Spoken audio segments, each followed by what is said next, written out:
Hi everyone, today we are talking about chapter 14, which is Respect, Reflect, and Relate, the 3R approach to guidance. And this is a topic that I do a lot of research on, is behavior guidance and policies and how to support teachers. So I'm excited to get started with this chapter. So the learning outcomes are that after reading this chapter, you'll be able to explain the difference between the terms discipline and guidance, very important. Describe the meaning of respect, reflect, and relate in a relationship-based approach to guidance, and explain in detail 10 strategies to use in a relationship-based approach. And this is one of the things that I like about this chapter is they actually tell you, what do you do with these strategies? Describe why relationship realignments are necessary, a necessary part of the teacher-child relationship, and describe strategies and programs that are effective with children who exhibit challenging behavior and experience mental health issues. I shared with you all at the beginning of the class, one of the things that I'm proudest of in the CFD department is our Healthy Early Years Clinic that really focuses on children 0 to 8 and their families.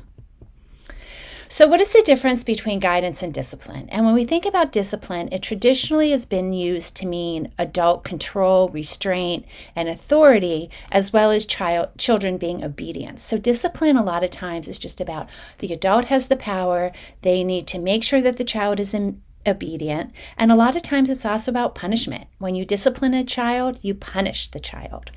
And guidance means to indicate a developmental and relationship-based problem-solving approach to supporting young children's social and emotional competence. And here I've included a picture of a book that I wrote with my colleague, Dr. Longstrath, who hopefully y'all will meet sometime.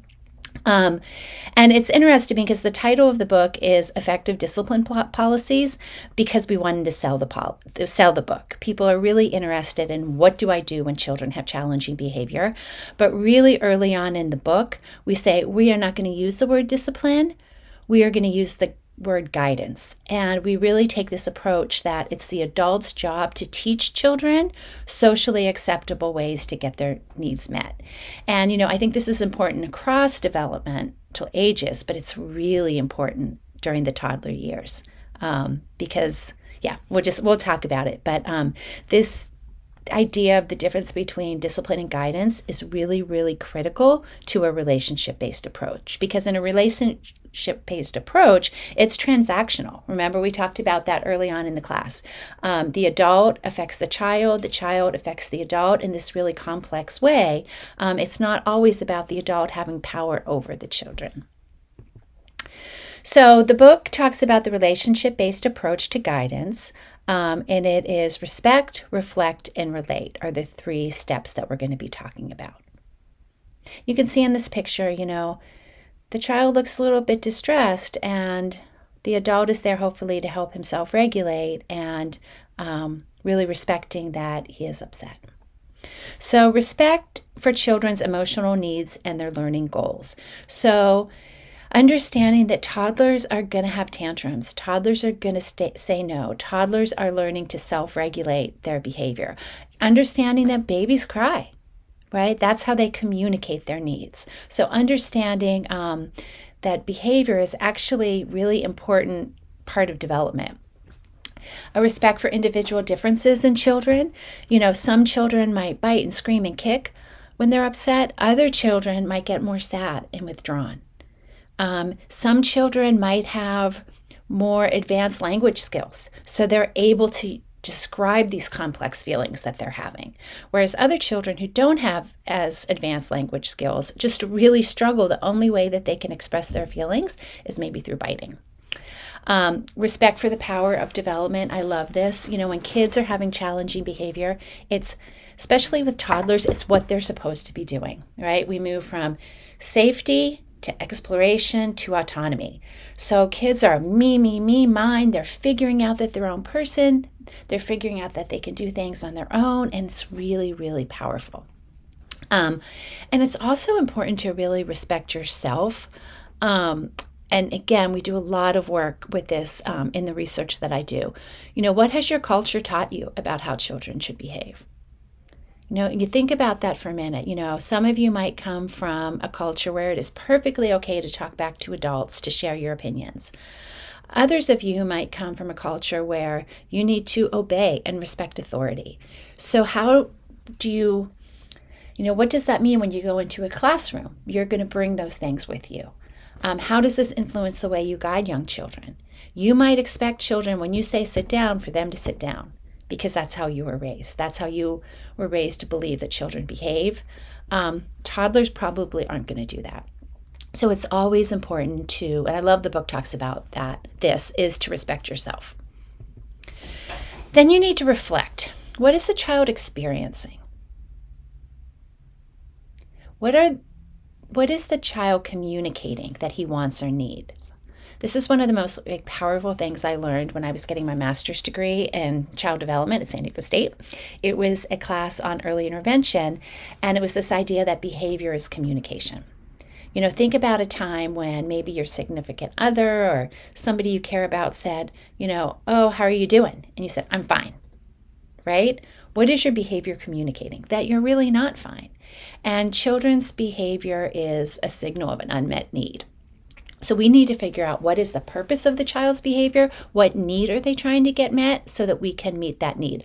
Understanding that toddlers' needs sometimes are for power and control. And that's just what it is. We want to think about what, when, where, how, and with whom does the behavior occur? Is there a certain setting? Is there a certain person?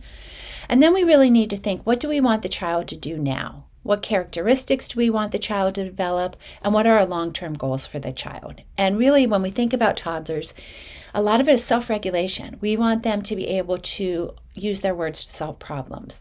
We want them to be able to ask for help when they have a problem. We want the child to be empathetic and care for other people. And one of the things that Dr. Longstreth really, came to when we wrote our book and did our research is that it's our role as adults to teach the children. Children don't come into the world knowing how to self-regulate their behavior. And really, as the adult, it's not our job to punish children for misbehavior, but it's our job to teach them, like I've said, more socially acceptable ways to get their needs met. And then the last step is relate. So support children's healthy relationships with all of the important people in their lives. And, just like you have to individualize with children and really form a relationship with individual children, you have to do the same thing with family members. You need to support the child's relationship with his or her family. You need to constantly communicate with families and other staff to learn about their culture, their wishes, and guidance practices. What do they do at home? What is valued in their cultural community? What is valued in their community? And, this is when things get tough. I shared the story about the mom who didn't want us to pick up her baby, who would just look at us, right? And we had to relate to that, respect that, and negotiate a way to work through these things. And it's challenging. But, using a problem-solving approach with families, how can we work on this together to solve the problem? And probably, one of the most important things that you've hopefully learned in this class is the importance of building a strong, positive relationship with each child, a truly caring relationships. And, I'm going to be honest, and this isn't always easy. I've had children before in my classrooms that I just don't always connect with, but you never stop trying. And, sometimes you find a connection with the family and you build on that. But, learning occurs in the context of relationships. And then using primary care and continuity of care systems to promote ongoing secure teacher, child, and peer relationships. I can't overstate this enough. My son always tells me stories and about behavior challenges now that the kids are toddlers, and he's been with them for a while now, so they trust him. And if you're always changing caregivers, you're not going to be able to build that relationship that is really necessary to address challenging behaviors, for children to feel safe, for caregivers and teachers to relate and understand their own biases. So these practices, I can't really overstate how important they are. Another way that we can relate is to focus on adult-child responsive interactions. So empathize with the child's goals, struggles, and feelings. Marissa, I know that you don't want to get your diaper changed, but you have a poopy diaper and it's smelly. Come on, let's go do it together. Build emotional vocabulary. Acknowledge and help children express strong feelings. So, Jaime, I know that you're feeling very frustrated right now because you don't want to stop playing and wash your hands. So giving them those words, you feel angry, you feel frustrated, you feel annoyed, like all these kind of feeling words that toddlers just don't know that we need to really give them. They have so many strong feelings in their bodies that if we can give them the words to say them, it's going to make everybody's lives a lot smoother. Patiently guide children toward controlling their own impulses and behavior. I remember when my kids were little and, my son was just a toddler and my daughter would be like, Mom, when is it going to stop? And I said, it's going to stop eventually. And it really does. Again, recognize behavior as communication and teach children to communicate. I think about this all the time, even in my adult relationships. What is this behavior communicating? Explain and teach the child what to do. Make clear, positive statements to children. We need to wash our hands. Walking feet in the classroom. We're kind friends. Provide limits that keep the child safe, others safe, and material safe. And just model this, oh, Josue, you were such a kind friend when you shared this truck with Francisco. Or we need to keep our bodies safe, which is why we don't throw blocks in the classroom. It's not kind when you take your friend's milk. Just you learn a different way to talk, right? And I know that a lot of you work in early childhood programs, so this really isn't probably totally new to you. This is really important. Help children take the perspective of others through other-oriented guidance. You made your friend really sad when you snatched that truck away. Look at your friend's face. They're very upset. Their feelings are hurt. So really drawing attention to the feelings of others. Help children learn how to problem solve and handle conflicts. What can we do to solve the problem? You both want this truck. What can we do? This is really important. Give children choices that you can live with. Toddlers like to feel power, and giving them choices gives them power. But if you can't live with those choices, it's not going to benefit anyone. We talked a lot in the last module about creating routines to provide security for mobile infants and toddlers. Gradually building toddlers' ability to wait or to handle disappointment. I know you feel sad that you can't ride this trike right now, but you'll get a chance as soon as Rebecca is done. And use time in rather than time out. And this just is building the relationship with the child. And I know you're feeling sad. I'm going to sit here with you and we can feel sad together. But you can't throw blocks at your friends. This is so important. Create and change the environment. I've told you all that I've worked in toddler programs where there were 24 toddlers in a teeny class. And yeah, it was very challenging. We need to create an environment that contributes to children's engagement and relationships, cozy corners, private spaces, spaces for two, and lots of interesting things to do. And change the environment as needed to ensure positive behavior and help children be successful. If all the kids want to play with this really fun truck, get a lot of trucks. If crawling toddlers are starting to walk and need to climb, put things in the environment where they can climb. If toddlers are starting to really focus on their autonomy, give them that extra 15 minutes that it takes for them to put on their own shoe. Everybody's going to be a lot more happy and successful. Separation anxiety is very normal with infants and toddlers. It's part of the developmental process. You can see children searching for their loved ones, scowling, crying, pushing away others who try to comfort, and having difficulty saying goodbye. It's heartbreaking. Miles tells me about a little guy in his class, and somebody who even looks like the dad walks by the window and he starts crying. Children are really knowing that a person exists out of sight. This is person permanence, that when my mom leaves, she still exists. With a 4-month-old baby, they don't really understand that. But as children get older, they know that their mom is out there somewhere and not with them, or their dad or their grandma. And this really contributes to a cognitive understanding to the infant's growing awareness of out of sight, but not out of mind. Some children separate easily. For others, it's really, really difficult depending on their temperament, just individual differences. So toddler resistance.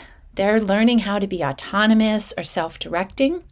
Toddlers say no to tell you that they're a person who can express feelings and test the safe limits and boundaries of the world. This is what they do. In your reading application, we are talking about tantrums. We've talked about tantrums before, and these are really times of distress when children literally seem to fall apart. They throw themselves back, they kick, they scream. And as toddlers begin to assert themselves, strong emotions and resistance, which is really negativism, can occur out of the blue. And I don't know, to me, tantrums are kind of funny because it's so developmentally appropriate and they're so mad. You gave them the yellow cup instead of the blue cup and it's the end of the world. And what you can do is just relate. I understand that you're upset, but the yellow cup is in the dishwasher. I had to give you the red cup. Now is not the time to really teach. It's really just the time to empathize and let them get it out of their system, and know that it's developmentally appropriate. It's what they're supposed to be doing. So when we think about, these relationship realignments, so there was this horrible interaction, there was a temper tantrum, it's important to use responsive interactions, be in the moment. I understand that you're upset. And build relations even beyond the moment. So if you have a strong relationship with this child, the repair is going to be a lot easier. If this child already kind of doesn't like you, doesn't trust you, they're not going to really listen to you. They're not going to be able to listen when you talk about the red cup or the yellow cup, or when you empathize or relate to them. So really this goes back to the importance of relationships in everything we do with infants and toddlers and their families. And create and change the environment in responsive ways. Like I said, if you notice that the toddlers are starting to climb, bring them something that they can climb on. If you notice that everybody in the dramatic play wants to talk on the phone, bring in more telephones. If you notice maybe that the schedule, this is one that's a little bit tricky. If you notice that the schedule isn't working for kids, maybe change that a little bit. But really, it's all about observing and responding in ways that help toddlers to be successful. Children who bite.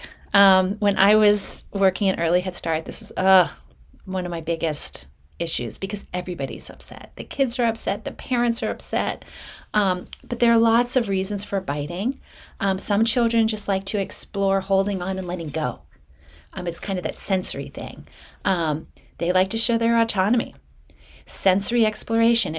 For some kids, it feels really good to bite.